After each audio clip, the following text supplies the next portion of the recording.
Wycieczek na Dolny Śląsk nigdy dość, więc ponownie Was tam zabieramy. A konkretnie tym razem na Pogórze Izerskie, które często określane bywa także krainą smaków i widoków. Nie będziemy się rozwodzić nad wrażeniami kulinarnymi, choć i przysmaków mieliśmy tam okazję skosztować. Skupimy się na walorach turystycznych, tym bardziej, że zabieramy Was w okolice jednej z najbardziej tajemniczych, najpiękniej położonych i najbardziej znanych warowni w Polsce, a mianowicie Zamku Czocha. Lecz zanim wyruszymy, żeby poznać jego sekrety, przyjrzyjmy się otoczeniu.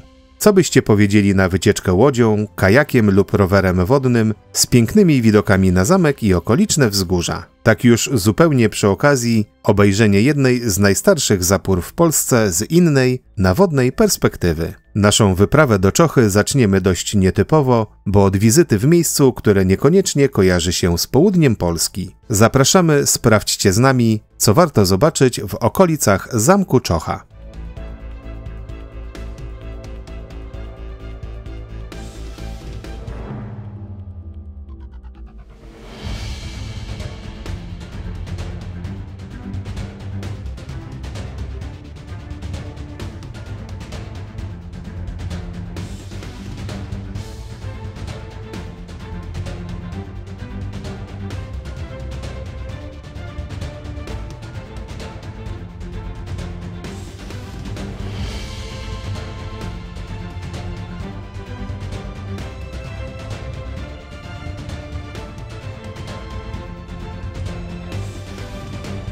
Dziękujemy, że odwiedzacie z nami okolice Zamku Czocha. Zachęcamy do subskrypcji naszego kanału, bo co tydzień publikujemy na nim filmy pokazujące atrakcje Polski, które warto zobaczyć. Będzie nam również bardzo miło, jeśli docenicie naszą pracę łapką w górę i komentarzem, dzięki czemu filmy będą miały szansę dotrzeć do szerszego grona odbiorców.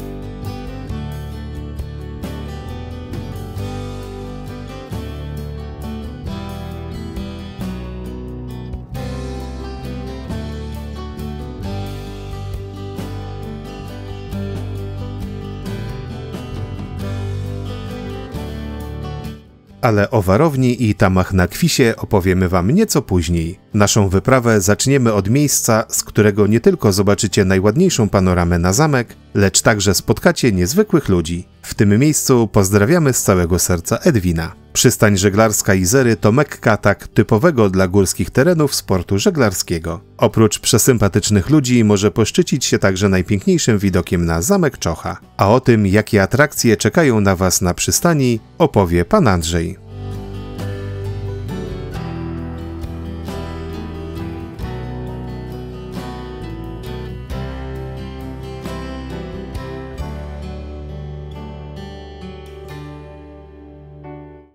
Przystań żeglarska Izery, położona nad malowniczym jeziorem leśniańskim, prowadzona jest przez klub żeglarski Izery w Suchej. Adres nasz to Sucha 15. Mamy piękny widok z naszej jednej plaży na Zamek Czocha. Oferujemy wypoczynek na polu namiotowym, można przyjechać kamperem, przyczepą, namiotem. Mamy dwie piękne plaże piaszczyste. Można u nas wypożyczyć rowerek wodny, kajak. Można opłynąć jezioro, zobaczyć jedną z ładniejszych zapór na Dolnym Śląsku. No i oczywiście ten piękny przesmyk, który opływamy Zamek Czocha. Nasz klub żeglarski prowadzi również szkolenia na stopień żeglarza jachtowego i jachtowego sternika morskiego. Posiadamy również łodzie motorowe, na których szkolimy sterników motorowodnych, także zapraszamy do nas. Można skorzystać ze szkolenia. Posiadamy profesjonalną kadrę szkoleniową. Zapraszamy wszystkich serdecznie na przystań żeglarską Izery w Suchej.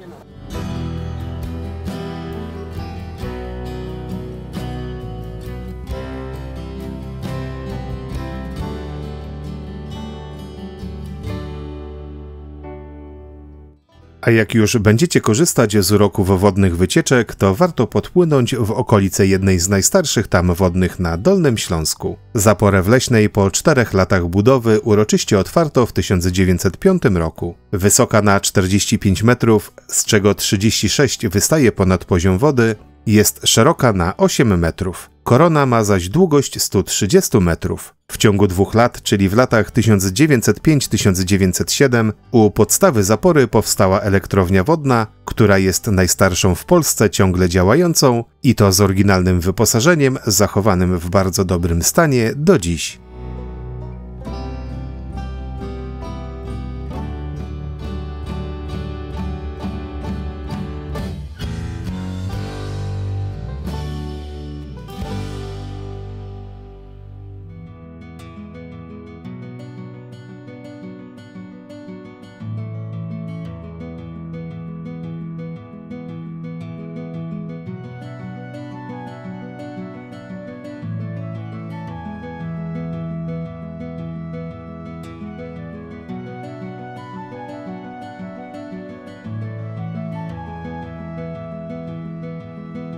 Zamek Czocha, okrzyknięty przez National Geographic jednym z 7 nowych cudów Polski, jest niewątpliwie jedną z największych i najpopularniejszych atrakcji Pogórza Izerskiego. Pełen tajemniczych przejść i zakamarków od lat przyciąga turystów żądnych sensacji i niesamowitych opowieści. Czas nie oszczędzał tej niezwykłej warowni, na szczęście dziś możemy podziwiać ją niemal w całej okazałości. O tym, jak bardzo niezwykły jest Zamek Czocha, świadczy fakt, że jego wnętrza były tłem dla wielu produkcji kinowych i telewizyjnych, w tym dla adaptacji Wiedźmina. Naszą opowieść o nim zaczniemy jak zwykle od odrobiny historii, a naprawdę jest o czym opowiadać.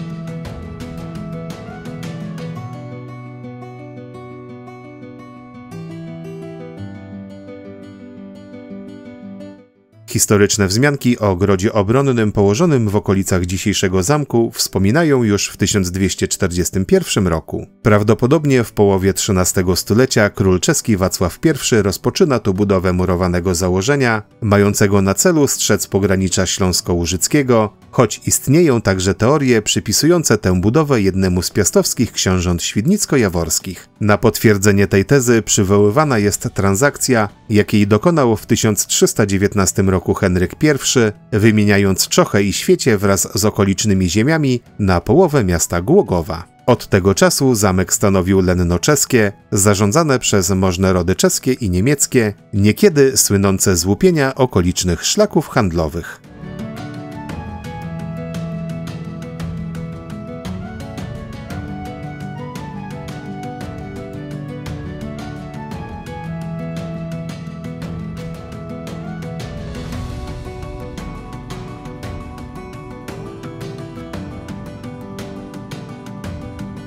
W połowie XV stulecia dobra trafiają na 2,5 wieku w ręce rodu von Nostitz. Rodzina zarządzająca zamkiem w czasie wojen na Śląsku rozbudowała jego umocnienia i zwiększyła liczebność załogi. Ale Nostitzowie zasłynęli także z bezwzględnych relacji małżeńskich. Krzysztof von Nostitz postanowił ożenić się ze starszą i niezbyt urodziwą krewniaczką cesarza, licząc na niemały posag. Gdy jednak po zaślubinach okazało się, iż Gertruda pochodzi z biednej rodziny, uczucie młodzieńca gwałtownie osłabło. Odrzucona kobieta swoje potrzeby jednak miała i starała się je zaspokoić pod nieobecność męża z mniej wybrednymi od niego mężczyznami. Kiedy Nostitz po powrocie z długiej podróży zastał Gertrudę w odmienionym stanie, wściekł się nieludzko. Wpadł do sypialni przestraszonej niewiasty i ciągnąc ją za włosy zaprowadził na dziedziniec i tam w zazdrosnym uniesieniu kazał jej skoczyć do studni. Gdy ta nieśmiało odmówiła, Krzysztof wepchnął ją siłą. Scenariusz ze studnią powtórzył się jeszcze dwukrotnie. Wpierw w ślady ojca poszedł syn, który utopił w niej żonę,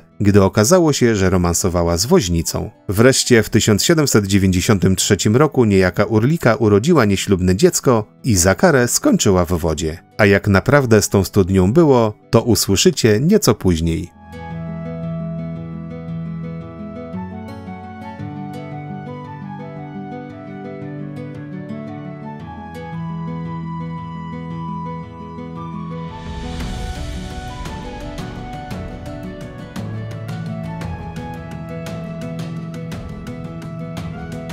Po wygaśnięciu rodu von Nostitz zamek przejmuje rodzina von Isteritz, która zasłynęła z tego, że aby ochronić majątek, zmuszała swe córki, by wybierały mężów z kręgu własnego rodu. Za ich panowania miał również miejsce tragiczny wypadek. Podczas pogrzebu Heinricha Wilhelma pod konduktem żałobnym zawalił się zamkowy most. Spora część uczestników zginęła w pozbawionej wody fosie. A co działo się z zamkiem? W międzyczasie, po pożarze, jaki miał miejsce pod koniec XVIII wieku, przebudowano go, dodając sporo barokowych elementów. I w takim stanie dotrwał do XX stulecia. A o najnowszych losach zamku i o tym, co kryją w sobie komnaty tej fascynującej warowni, opowie wam Magda Żbikowska, przewodnik po Zamku Czocha.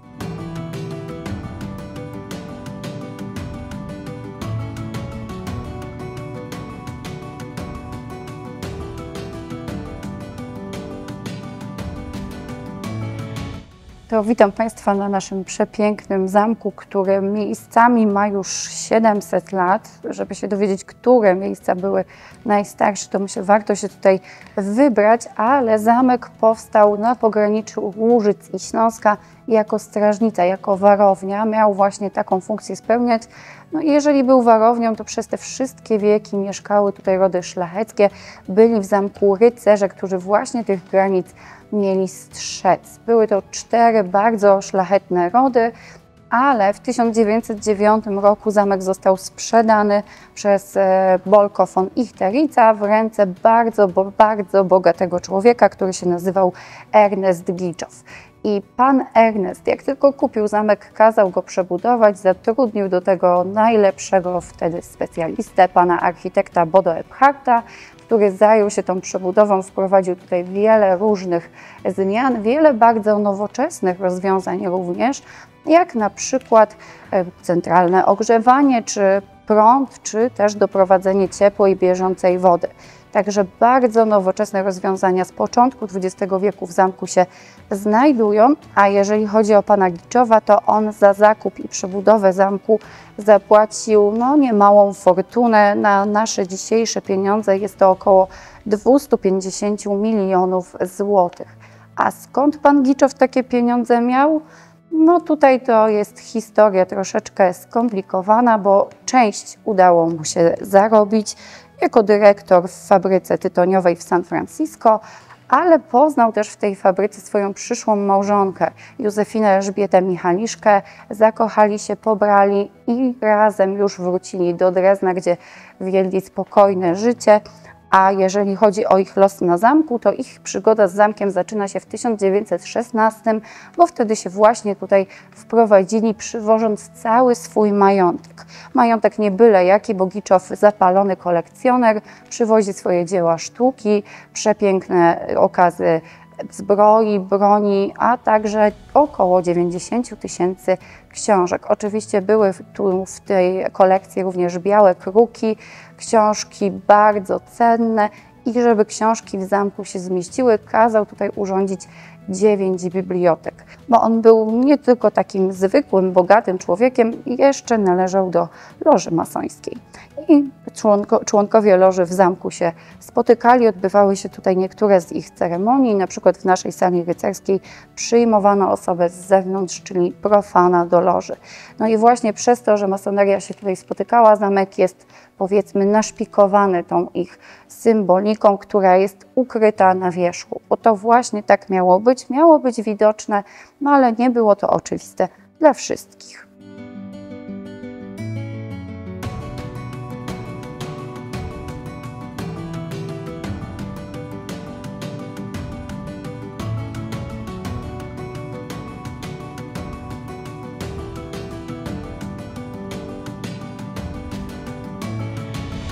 Najpierw był surowy, bo jeżeli chodzi o powstanie zamku, to na samym początku powstała wieża, która do dzisiaj góruje nad zamkiem, wieża obronna i wieża mieszkalna, a później ta bryła się rozbudowywała, tylko że jeżeli chodzi o taką funkcję jego obronną, to wcześniej już on ją stracił, nie w czasach Giczowa, To już wcześniej poprzedni właściciele też go już troszeczkę zmienili. Już nie było tutaj na tych terenach takiej potrzeby, żeby to była taka warownia faktycznie na pograniczu. Już zmieniali tą funkcję zamku troszeczkę. Wystrój zamku to tutaj jest wykorzystane bardzo dużo elementów drewnianych. Na przykład w naszej sali rycerskiej mamy kasetonowy sufit, mamy przepiękną galerię z rzeźbieniami wykonanymi przez snycerzy z pobliskich nam Cieplic. Mamy też dwa piękne żyrandole z amorkami, nazywanymi też inaczej putta.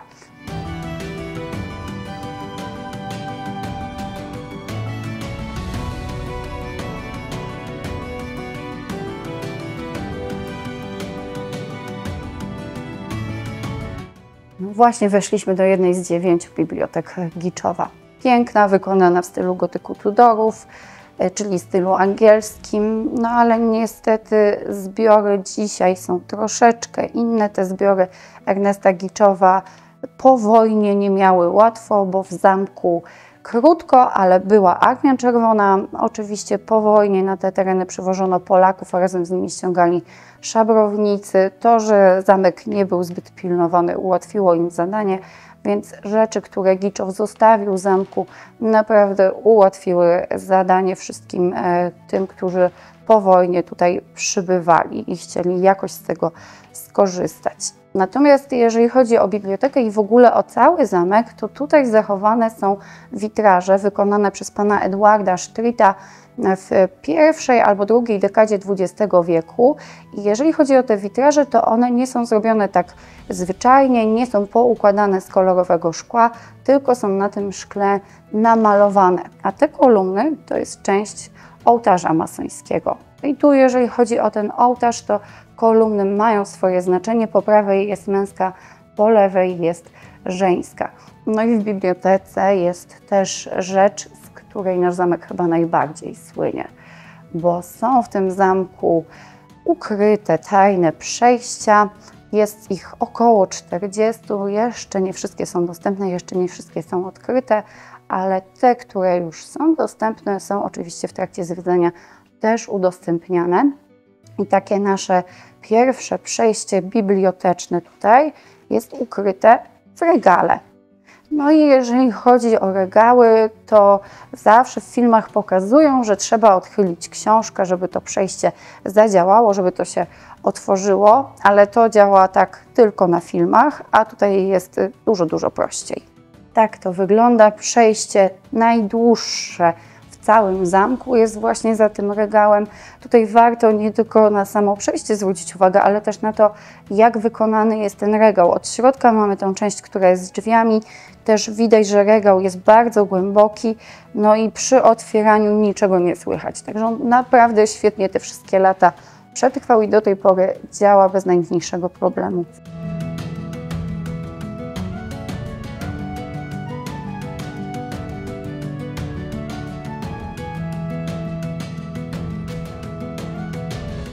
Komnata książęca, całościowo wykończona drewnem, przepiękne. Tutaj mamy rzeźbienia na ścianach, na suficie. Takich elementów ozdobnych jest bardzo dużo, ale w tych elementach ozdobnych jest oczywiście też ukryta symbolika związana z masonerią. Jest jej tutaj bardzo dużo, bo mamy symbole oczywiste, czyli na przykład sowę, symbol mądrości, ale pojawiają nam się też myszy, pojawia się kogut, pojawia się też również pelikan, symbole runiczne, znaki runiczne, także symboliki jest tutaj bardzo, bardzo dużo. Ale też ta komnata jest wykończona jak zwyczajnie w piękny sposób.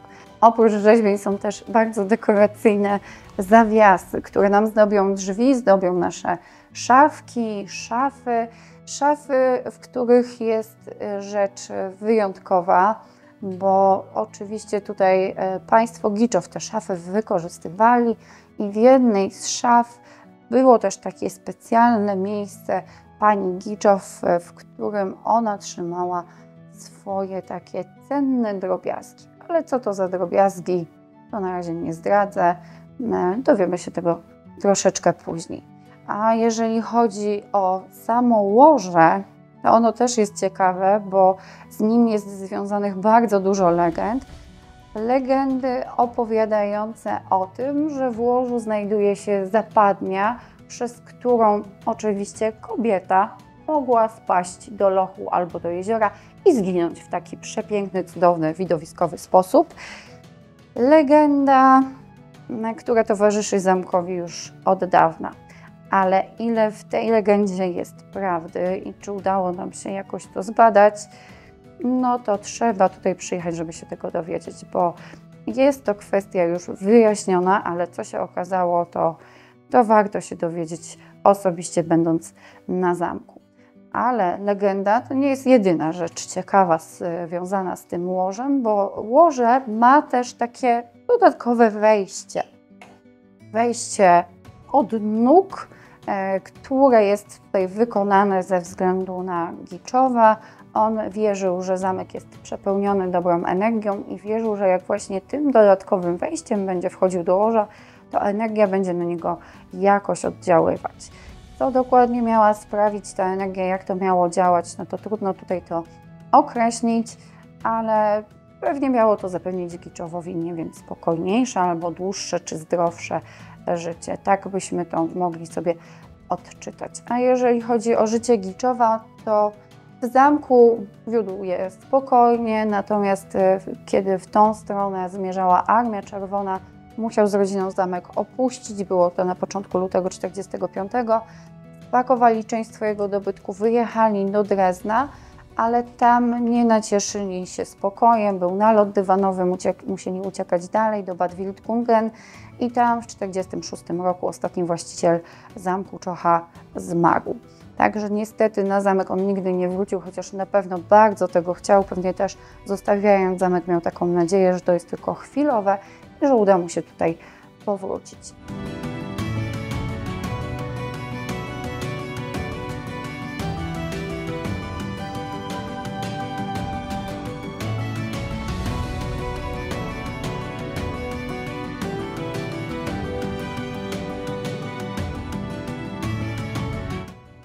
Weszliśmy do bardzo ładnego pomieszczenia, łazienka państwa Giczow, częściowo zachowana, bo nie wszystkie urządzenia tutaj przetrwały. Co dokładnie się znajduje, to warto, myślę, przyjechać, żeby zobaczyć i posłuchać, co i jak tutaj działało, ale w łazience nie tylko urządzenia są zachowane, przetrwało też szkło, które się znajduje w oknach i to szkło daje nam też tutaj przepiękny efekt. Mamy takie kolorowe, niewielkie szybki połączone razem. Myślę, że korzystanie z łazienki z takimi oknami samo w sobie już było olbrzymią przyjemnością. A jeżeli chodzi o te sprzęty, to tutaj kolejny raz po nich widać, że faktycznie bardzo nowoczesne rozwiązania w zamku stosowano w tamtym czasie. Choć to się może wydawać zaskakujące, ale tak jak wcześniej wspomniałam, była doprowadzona ciepła woda, odprowadzanie wody też było, także ta łazienka była już taką łazienką na miarę dzisiejszych naszych czasów. Tutaj niewiele to odbiega od tego, co my dziś mamy w domach.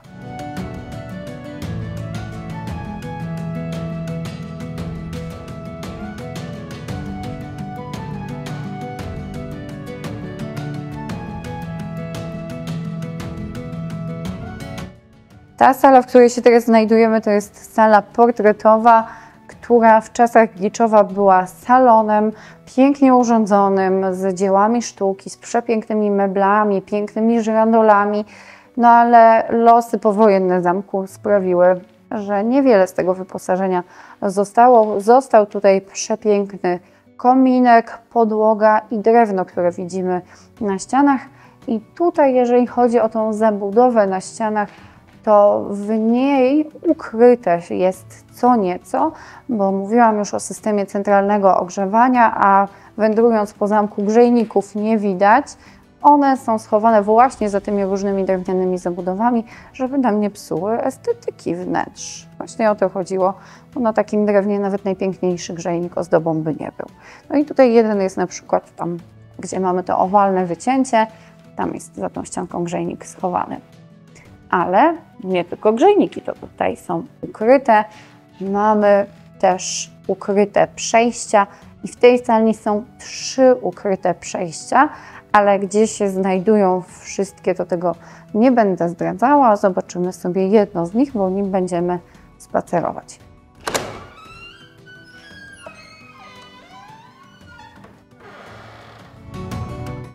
I to jest to przejście, które też jest w bibliotece. Mamy tutaj z niego kilka wyjść. Jest to najdłuższe przejście w całym zamku, 62 spiralne stopnie w dół. I sobie nim pospacerujemy. No i to tajne przejście nam się skończyło w miejscu, które wygląda jak loch albo piwnica, ale w sumie to jest miejsce mniej przerażające, bo nie jesteśmy teraz wcale pod ziemią, jesteśmy na przyziemiu, jesteśmy na poziomie 0, stąd mamy drzwi prowadzące na zewnątrz, jest takie boczne wejście do zamku i te drzwi odegrały ważną rolę tuż po wojnie, bo nimi do zamku weszli, a później z niego wyszli ludzie, którzy byli w naszym zamkowym skarbcu. A co to byli za ludzie? To sobie wyjaśnimy jeszcze troszeczkę później.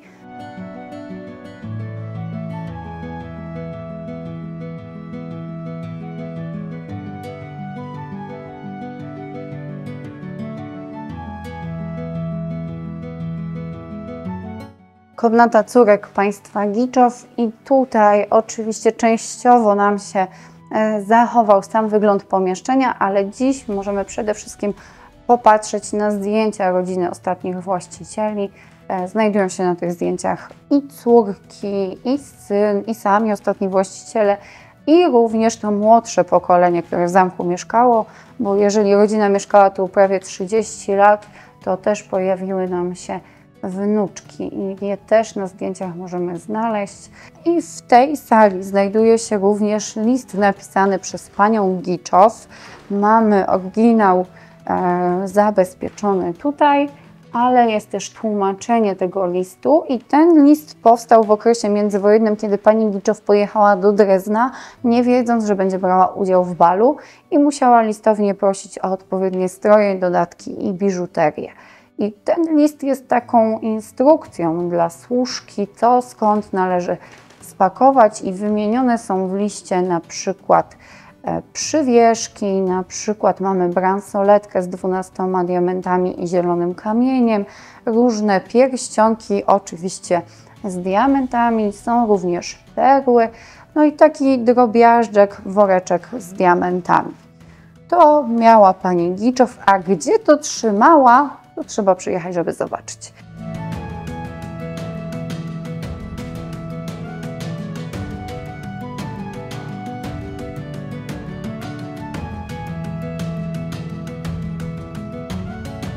Tak, ale w pracowni to nie tylko osoba pana architekta jest ważna, bo tutaj mamy też w gablocie zbiory Giczowa. To są na razie jedyne zbiory, jakie mamy, znalezione w 2015 w czasie remontu dachu. Te książki kilka miesięcy temu do nas po renowacji już wróciły. Jedna z nich wróciła zaledwie kilka dni temu, a co to dokładnie jest, to myślę, że trzeba samemu dokładniej się przyjrzeć, żeby zobaczyć, bo mamy tu jedną bardzo ciekawą pozycję. I właśnie w pracowni pana architekta też można zobaczyć wynik jednego z badań. Mamy przedstawione na ekranie badanie skaningiem laserowym. Wykonywane ono było w 2020 roku i skaning działa w taki sposób, że wykrywa nam nieścisłości w bryle budynku, czyli coś, co tutaj jakoś w dziwny sposób wygląda, coś, co może powinno być inaczej, a jest jakoś w dziwny sposób wykonane. No i skaning nam tutaj bardzo, bardzo pomógł. Po skaningu już wiemy, że mamy mnóstwo do odkrycia.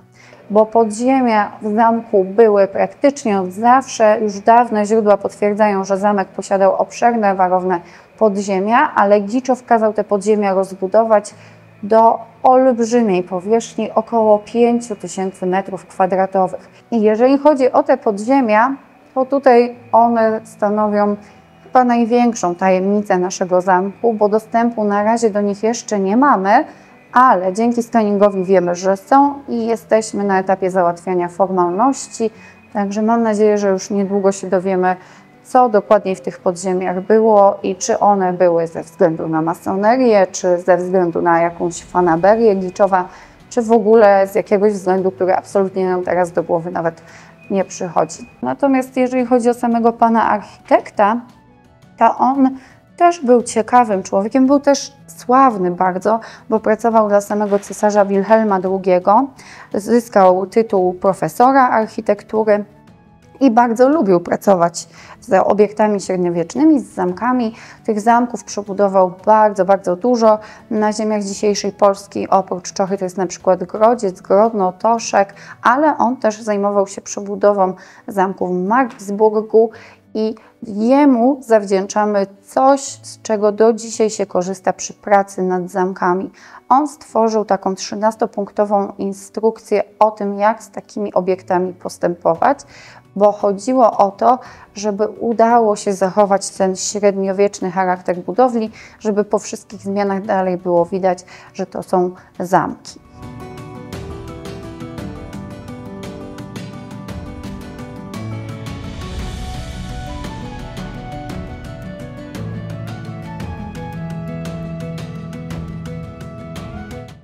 Dotarliśmy do naszego zamkowego arsenału.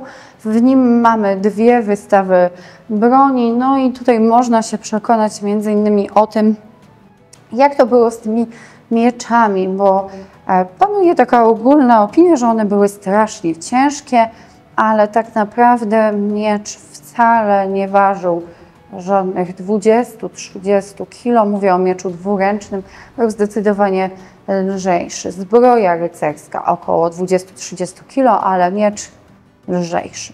Także mamy z jednej strony broń używaną przez wieki, a z drugiej strony w takiej niedużej wnęce broń z okresu II wojny światowej. Tutaj znajdują się różnego rodzaju karabiny, są też pancerfausty. I ta wystawa znajduje się w niewielkiej wnęce, do której prowadzą schody urywające się w połowie ściany. Dlaczego to jest tak zrobione, dlaczego to tak wygląda, trzeba przyjechać i się dowiedzieć. W zbrojowni mamy kilkunastu rycerzy, którzy nam tworzą przekrój przez wieki od XIV aż do XVII. No i może w naszej kolekcji zastanawiać zbroja krzyżacka, bo zbroja krzyżacka na Dolnym Śląsku nie wygląda typowo, ale jest z nami taka zbroja związana z naszym zamkiem, dlatego że jeden z właścicieli, Kasper von Nostitz, należał do zakonu krzyżackiego i też dowodził ich wojskami zaciężnymi w czasie bitwy pod Chojnicami. Mamy tutaj też zbroję pawężników, to są panowie z wieku XV, mają takie prawie prostokątne tarcze, mają napierśniki i hełmy do kapaliny i oni są z nami bardzo mocno związani, tylko w sposób negatywny, dlatego że w 1434 roku razem z Husytami napadli na Czochę. Wtedy chyba jedyny raz w historii wykorzystano naszą wieżę obronną i wtedy udało im się zamek zdobyć. Ale nie trwało to długo, dlatego że jak właściciel dowiedział się, co tutaj się wydarzyło, a nie było go wtedy w zamku, to zebrał okoliczną szlachtę i przywrócił tutaj porządek. Więc długo nie nacieszyli się oni swoją zdobyczą. A dlaczego w ogóle Husyci napadli na Czochę?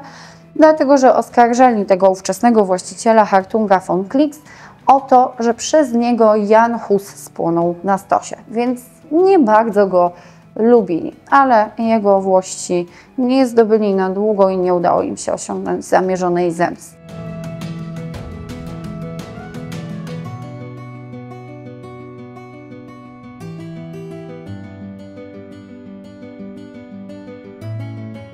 Obok zbrojowni czeka na nas sala szyfrantów z wystawą sprzętu łącznościowego z okresu PRL-u używanego przez nasze wojsko.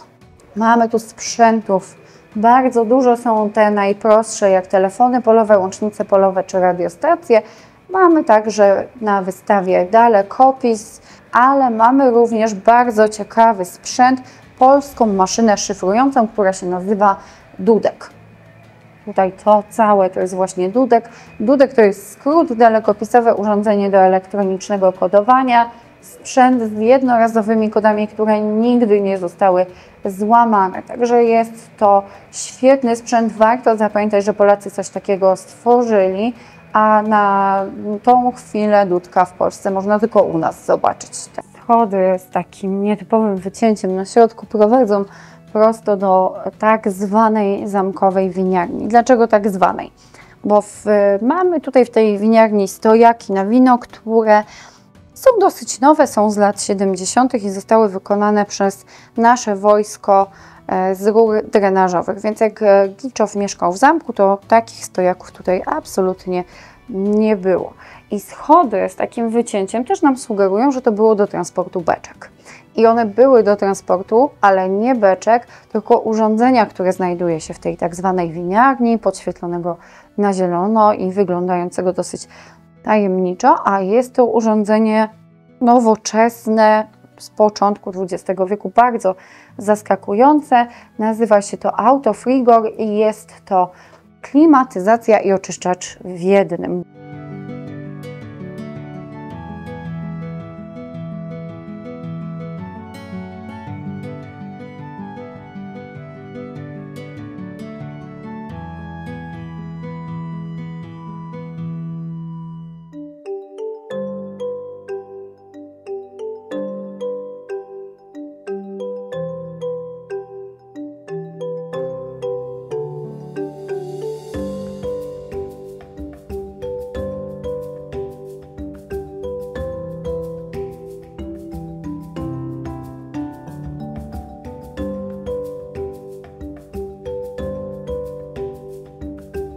Zapora Złotnicka jest jedną z dwóch wybudowanych w początkach XX wieku na Kwisie, w czasach, gdy niesforne wody tej rzeki dawały się we znaki okolicznym mieszkańcom. Zapora ta powstała prawie 2 dekady po tym, jak uruchomiono sąsiednią Tamę w Leśnej. Ma wysokość 36 metrów, z czego fundamenty są zagłębione w skalnym podłożu na głębokość 8,5 metra. Długość korony to 168, a szerokość 5 metrów. Swoją nazwę zawdzięcza osadzie, która przeżyła swój złoty sen, otrzymując na krótko prawa miasta górniczego. Surowca do budowy dostarczył pobliski kamieniołom, natomiast cement sprowadzano aż z Opola. Koszt inwestycji zamknął się kwotą ponad 2 milionów marek w złocie. Budowę zakończono w 1924 roku i była to 4. tego typu inwestycja na Dolnym Śląsku.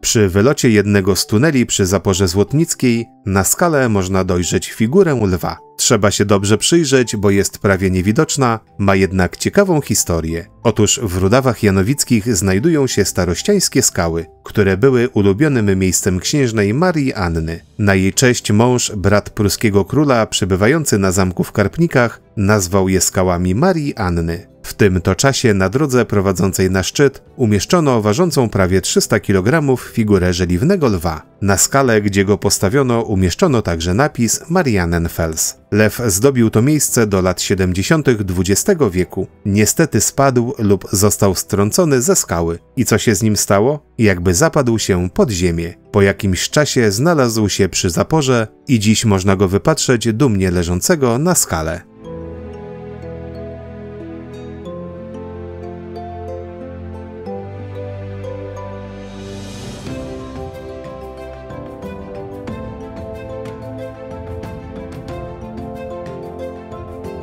Przy okazji wizyty na Tamie warto też zobaczyć basztę szubieniczną, znajdującą się niedaleko od parkingu. Baszta Złotnicka to miejsce o ponurej historii. Niegdyś była szubienicą należącą do majątku pobliskiego zamku Czocha. Wzgórze o wysokości 348 metrów było miejscem straceń już od 1200 roku. Kilkaset lat później miejsce egzekucji unowocześniono, budując kamienny postument wysoki na około 3 metry. Niestety w latach 70. XX wieku za zgodą ówczesnego konserwatora zabytków dokonano przebudowy. Budowla utraciła wówczas swój pierwotny charakter. Obecnie można ją obejrzeć tylko z zewnątrz.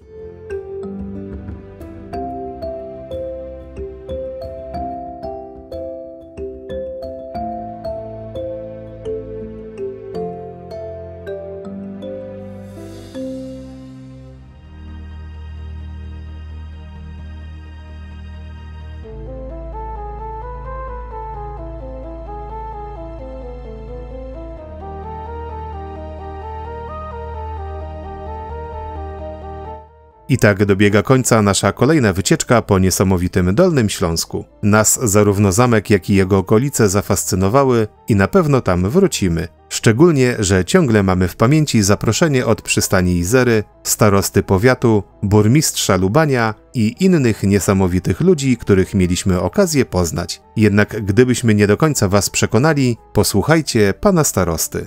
Szanowni Państwo, drodzy potencjalni nasi goście, serdecznie zapraszam do powiatu lubańskiego, który jest wspaniałą bazą wypadową.